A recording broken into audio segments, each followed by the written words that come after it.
And good evening, everyone. We want to begin here at 5:30 tonight with a look at that collapsed Francis Scott Key Bridge in Baltimore, Maryland. This is a live look now. This half hour, we're going to talk about the potential impact on shipping with this important route now blocked.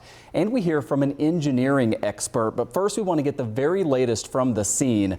Search and rescue operations continue with 6 people reported missing. They were construction workers fixing potholes on the bridge when the collapse happened. 2 people were rescued earlier today from the river. One went to the hospital but was already released.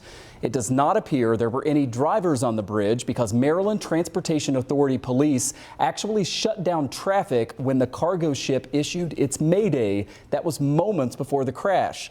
The governor of Maryland describing the officers who blocked the bridge as heroes, saying they, quote, saved lives last night. Investigators have said this appears to have been an accident, not some type of terrorist attack. But of course, the investigation is just getting started. And you may have seen the dramatic video showing the collision around 1:30 in the morning. The vessel is the length of 3 football fields. It apparently lost power while leaving the port of Baltimore and hit a pillar on that bridge, causing the collapse. The mayor and governor have issued those states of emergency. President Biden pledging the federal government will rebuild the bridge. It's part of Interstate 695 and carries 30,000 cars each and every day. I expect the Congress to support my effort. This is going to take some time. The people of Baltimore can count on us, though, to stick with them at every step of the way until the port is reopened and the bridge is rebuilt. And in a moment, I'll talk live with a supply chain professor from Syracuse University about the disruption from this collapse. First, though, a short time ago, I spoke with Daryl Kaminsky. He's a professor with UB's School of Engineering and Applied Sciences. He specializes in bridge engineering. Professor Kaminsky, we appreciate you taking the time for us. And when that container hit that pylon of that bridge, it looked like it just, collapsed almost immediately. A lot of us have seen that video by now.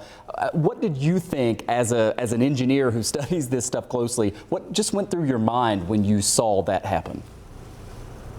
I think probably a lot of us felt that just shouldn't happen. Like you said, it was catastrophic, and that usually doesn't happen on a bridgehead, even with a large ship like that. I mean, typically bridges in a navigation channel are designed to prevent that sort of occurrence. And even if they are hit, they're very robust. Like if you look at the Peace Bridge or other bridges, the base of the piers are very robust. And it was just really surprising at how immediately that collapsed. Yeah, and naturally the question here in Western New York is, could something like this happen here? I think communities all across the country are asking that question tonight. What should we know about the structural integrity, I guess, of our bridges, should, God forbid, something like this happen in the future? Well, I think people can be feel pretty confident about the integrity of bridges. I mean, there's a very robust bridge inspection program nationwide, including here in New York. Bridges are inspected every 2 years at a minimum. And if there's any kind of an issue that's discovered during that inspection, they can be inspected more frequently, annually, or even more frequently than that. So I don't think there's any concern with that. This is a real anomaly for that bridge to go down like that. Absolutely. We've heard that there are sometimes things that are installed in front of these bridges so that it would, I guess, sort of lessen the impact should a bridge hit it. Is that something that's commonplace with big bridges like that? I mean, it didn't seem like there was anything here. It just went right into the pillar and down it went. Yeah, I'm sure that's something that they're going to look at. If you look at the power line that runs parallel to that highway, you can see that there's pier protection around those to prevent any ships from hitting them. But you can build, like I mentioned, the Peace Bridge, where you have a very robust pier. You can put deflectors around them, fins, dolphins. There's a lot of other techniques you can do to keep ships from even getting next to the pier, or you can just build a pier to withstand a collision. Finally, Professor, as we look forward, could be ice. Yeah, I'm sorry. Continue. I was just saying, it could be a ship, it could be ice flow, could be other things. Yeah, that's something we're familiar with here with the ice.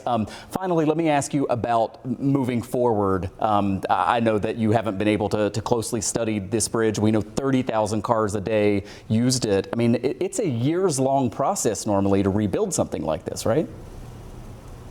Well, you can do anything if you need to. If you recall when the I-35W bridge collapsed about 12 or 13 years ago in Minneapolis, that bridge had to be fully replaced, and it was rebuilt and opened within about 9 months. So you can do it. This is a bigger span, but it's money. You can do anything if you throw enough money at it. So they could get it open quickly. It's not going to be months, though. It's definitely going to be probably a year or more. It's not an insignificant bridge. Yeah, and again, the federal government, at least the president, saying at this point that Washington, D.C. will pay to repair this or to replace it, I should say. Professor Darryl Kaminsky with UB's School of Engineering and Applied Sciences, thank you for sharing some of your expertise with us on this. All right, thank you. And that catastrophic collapse will also disrupt a key trade lane, prompting new concerns about the supply chain. Some government leaders and industry executives have already said this will significantly impact shipping, especially along the East Coast, with trade in coal, automobiles, and machinery expected to be the hardest hit. Joining me live to discuss this part of the story now is Dr. Patrick Penfield, professor of supply chain practice at Syracuse University. It's great to have you back on the show. I'm sorry it's under these circumstances. This is just an unbelievable story. And the Port of Baltimore is apparently the biggest handler of U.S. imports and exports of cars and light trucks. So let me ask you first, just, with this lane blocked right now, how big an impact on the auto industry? Well, it's terrific. So if you're a factory in the Midwest, you're scrambling right now. So, you also have the issue of the stuff that's stuck in the port, right? So, all the materials that are on those are ships. I think there's 40 ships that are actually stuck in port. That stuff is there. You've got stuff that needs to be loaded. It's just, it is a catastrophe. And so, unfortunately, this is one of the things that, a lot of these supply chain professionals are going to be focusing on is how do we get that stuff out of there? How do we reroute our freight, to various other ports in order to, be able to ship. Yeah, I wonder, I know that there are a lot of unanswered questions right now, and we don't exactly know how long this shipping lane is going to be disrupted, for instance, but how good is the industry at being able to maneuver these things, right? Are there ways that they can sort of do a workaround in the short term and use other ports as opposed to this one, or do you think this is going to just cause a massive disruption for a long time? No, we've got some of the best supply chain professionals in the world here in the United States. So, we have capacity at other ports. It's just a question of how much, and you don't have a ton of capacity. So, what'll be something that you'll see is, again, if they'll be able to reroute it to ports. The issue is also how deep the Baltimore port is, and it can handle a lot of weight. That's why a lot of cars actually go through there. The other ports may have a difficult time doing that. So again, the port of New York, New Jersey, that's probably one primary port that you might see stuff being moved over to. Savannah, maybe Philadelphia, Norfolk. It all depends on how much they can handle. But yeah, there's not a lot of extra capacity. So it's definitely going to cause some issues with the other ports, on the East Coast seaboard. Yeah, you think about the impact on the ports and shipping, but you also think about the impact on trucks, and because 30,000 vehicles a day go across that bridge. I know it's a lot easier to find a different route when you're in a vehicle as opposed to a ship. There are only so many ports out there. But just, I guess, big picture, do you think this is big enough that it impacts us, impacts the supply chain enough that we start to feel it in terms of the prices that we pay for things, or is this not quite to that level? It's not quite at a level. So I don't think it'll be about pricing. It'll be about lead times and delivery and getting things. So we may see some issues in trying to get deliveries, trying to get, a new car. And I think that'll be the primary issue that a lot of folks, especially on the East Coast, will see. It's just trying to get stuff, to various stores and various dealerships. So I think for the most part, pricing shouldn't be impacted not that much. But the sad part is, that port generates over $3.2 billion worth of economic activity, for that area of Baltimore. So, that's the sad part, right? And so again, it's going to be a long time before it, probably like, the professor from UB stated, maybe over a year before he can actually start using that port again.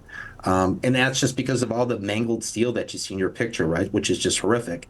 And so it's going to be a long process, to rebuild and be able to do what we need to do in order to use that port again. Yeah, the economic impact on that region, also at a micro level, the impact on so many people who maybe used that bridge to travel to work every day, or people who rely on the industry that is disrupted there. It's a big deal. Dr. Patrick Penfield is a professor of supply chain practice at Syracuse. Always kind to share your time with us. Thank you again. I was happy to be here. Happy Easter, everyone. All right, you as well.